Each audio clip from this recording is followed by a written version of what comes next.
안녕하십니까. 암호화폐 정보를 전달해드리는 닥터 비트맨입니다. 네, 며칠 전에 이제 암호화폐 가격이 급락을 했었죠. 이런저런 얘기들이 굉장히 많았습니다. 네, 팩트에 의한 실망 매물이다, 뭐 다른 이유다, 뭐 세력의 장난이다, 이런 소식들이 굉장히 많았었는데, 이번에는 온체인 데이터로 분석한 비트코인의 가격 급락의 진짜 원인이라는 이야기가 나왔습니다. 네, 과연 무엇인지, 무슨 얘기를 하고 있는지 한번 같이 보도록 하겠습니다.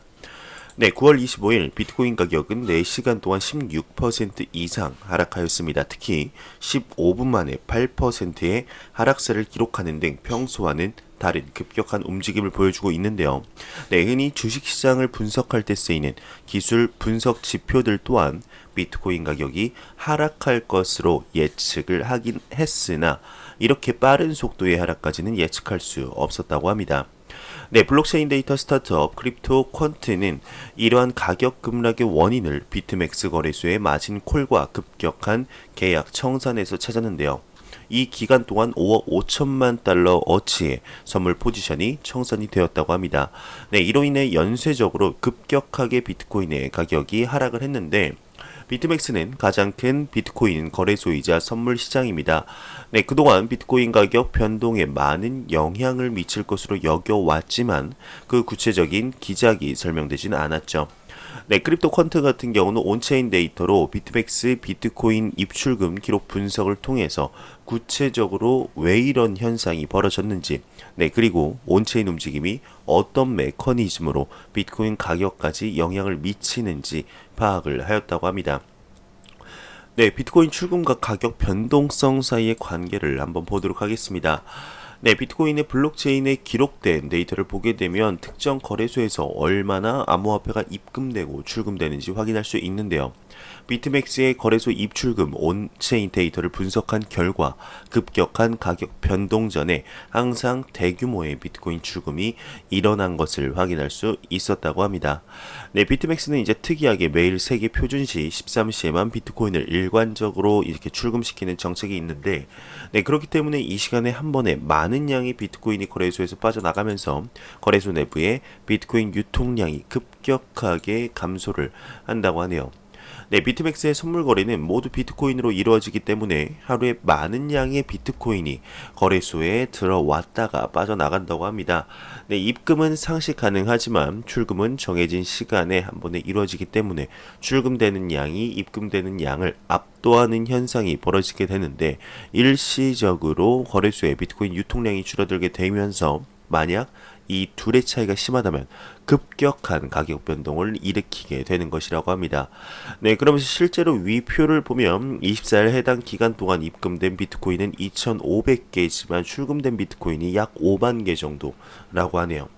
네, 거래소 내 유통량이 줄어들면 곧 스프레드가 커져서 살려는 사람과 팔려는 사람 사이에 가격 편차가 벌어지게 되는데, 네, 스프레드가 커지면 급격한 가격 변동이 일어날 수밖에 없고 선물 거래는 일정 비율 이상 가격이 변동되면 계약들이 청산되는 특징들이 가지고 있다고 합니다. 네, 선물 거래가 청산되면서 더 급격한 가격 변화가 일어나고 이 가격 변화는 다시금 네, 대규모 거래를 청산시키는 이런 악순환의 반복이 되는 것이죠.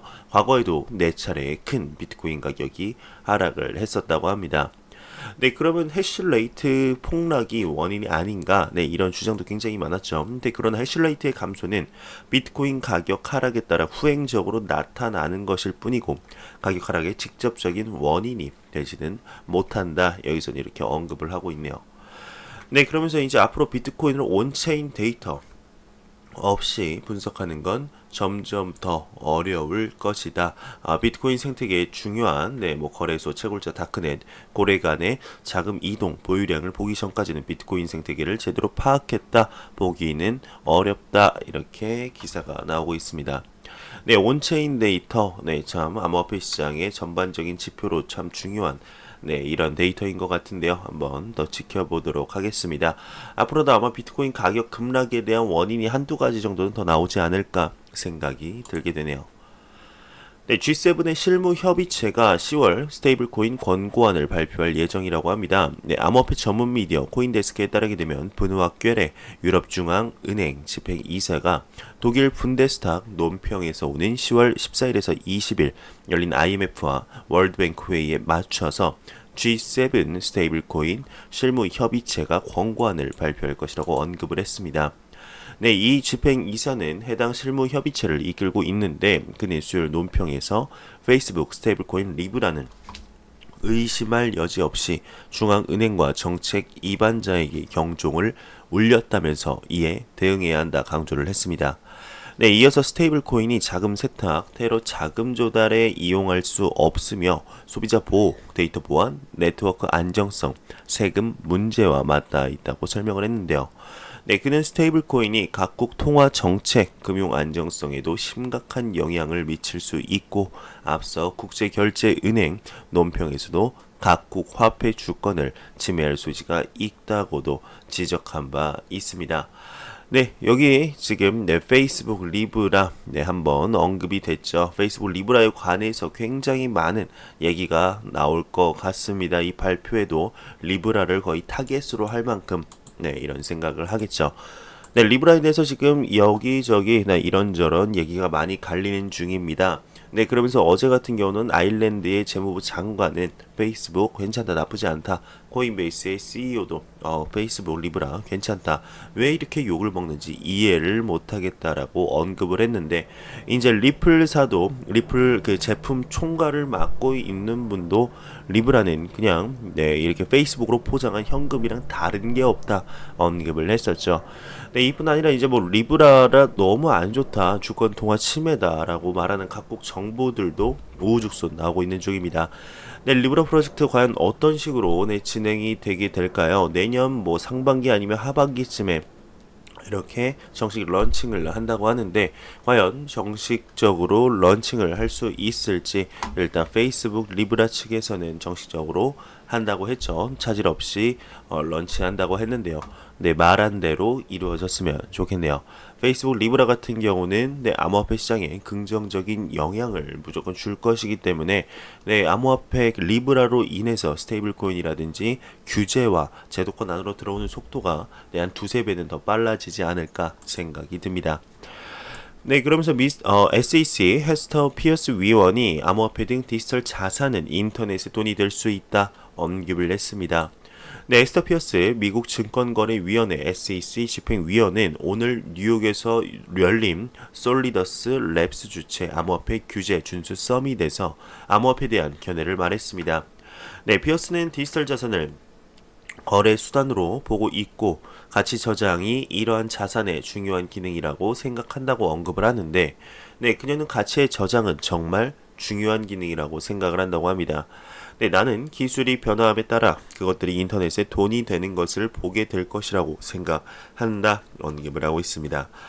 피어스는 미국 규제를 주제로 새로운 규제에 대한 정비가 늦어져서 미국의 경쟁력이 떨어지고 있다는 사회자의 견해에 공감을 했습니다.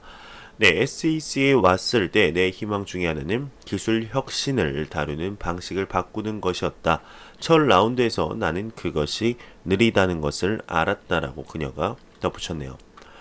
또한 피어스는 SEC가 암호화폐 공간에서 집행 자원을 어떻게 할당하고 적용해야 하는지에 대해서 생각해 볼 필요가 있다고 얘기를 하면서 SEC가 범죄를 쫓고 있는 동안 다른 사람들이 정보를 공유하지 않고 소송을 진행하게 되면 엇갈림이 발생할 수 있다라고 지적을 했습니다.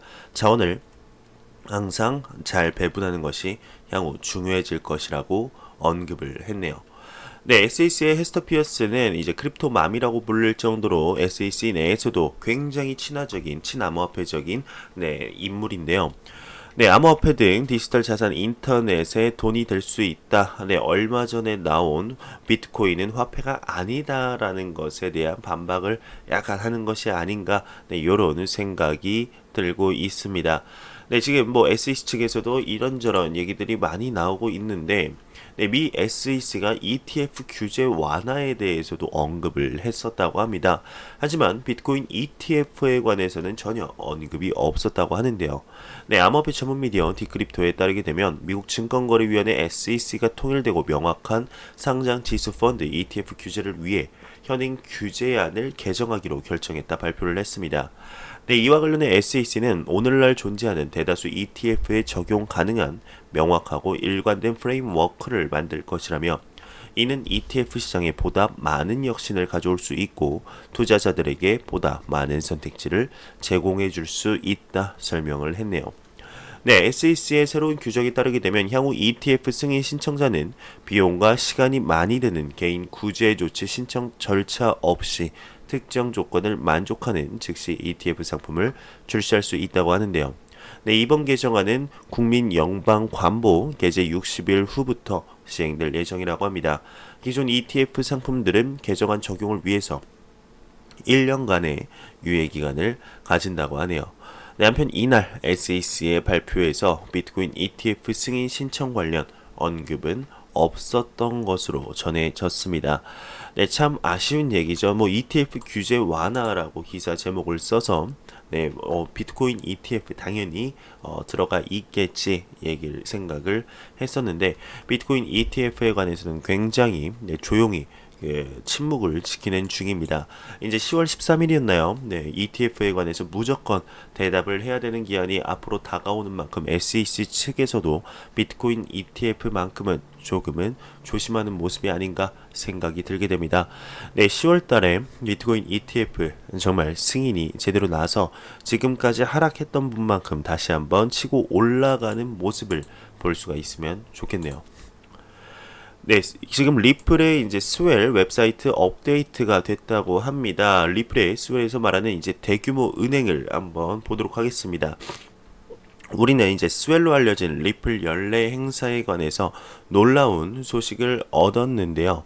네, 최근 스웰 웹사이트가 이 행사에서 이제 새로운 연사를 또 공개를 했습니다. 네, DBS의 CEO인 피유시 굽타가 될 것이라고 합니다. 물론 리플사의 고객이라고 하는데요. 이 DBS 뱅크 싱가포르의 이제 마리아나 베이 파이낸셜 센터 타워 3 마리아나 베이에 본사를 둔 다국적 은행 및 금융 서비스 회사입니다. 네, 직원 수는 24,000명 이상이고 다른 많은 금융 자회사가 또 있고 자산 가치가 3,333억 달러라고 하네요.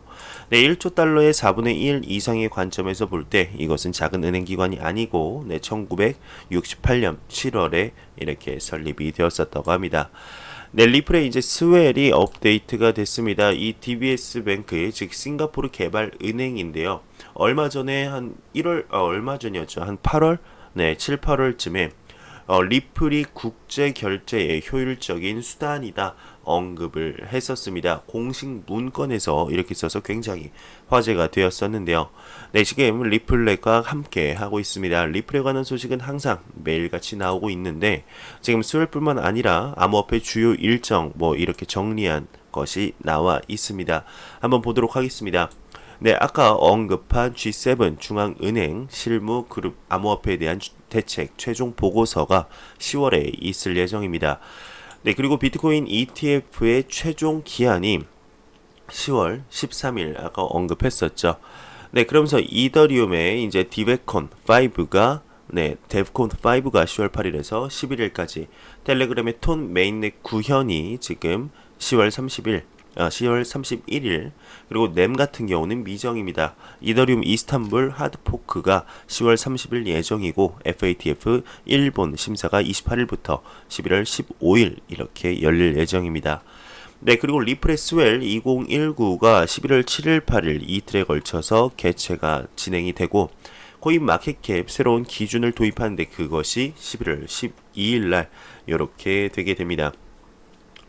네, 지금 스웰 2018 미국의 전 대통령 빌 클린턴이 기조 연설을 했죠. 그러면서 이번에는 과연 누가 할 것이냐 굉장히 기대가 많은데요.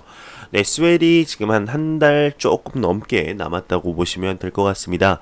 2019 스웰에서 뭐 가격이 급등할 것이다 말 것이다, 네, 이렇게 말들이 많은데 일단 가격 상승을 하면 기분이 굉장히 좋겠죠. 하지만 그 안에 있는 내용이 조금 더 중요하지 않을까 생각이 들게 됩니다. 스웰 이후에는 가격이 역사적으로 좀 폭락하는 이런 경향을 보였었는데 폭락은 하지 않았으면 좋겠네요.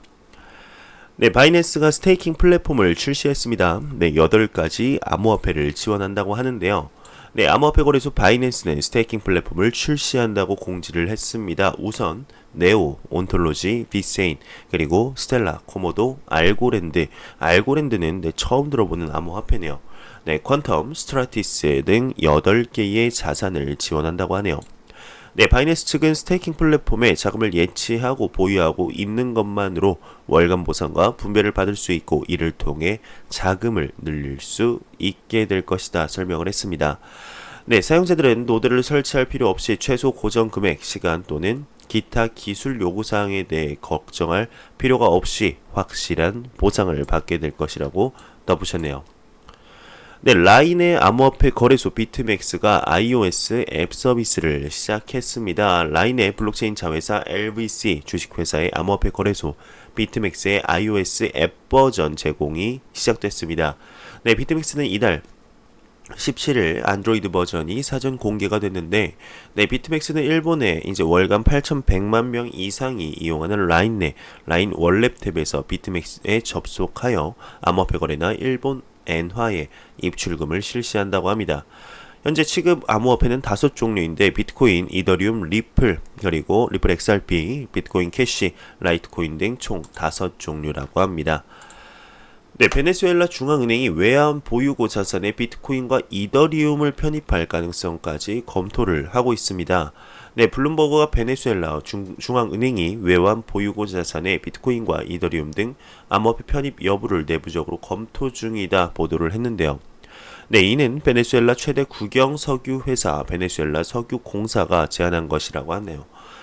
네, 중앙은행이 비트코인, 이더리움 등 암호화폐를 비축 뒤 석유 유통 업체들에게 암호화폐를 통해 대금을 지불하게 하자는 내용을 골자로 하고 있습니다.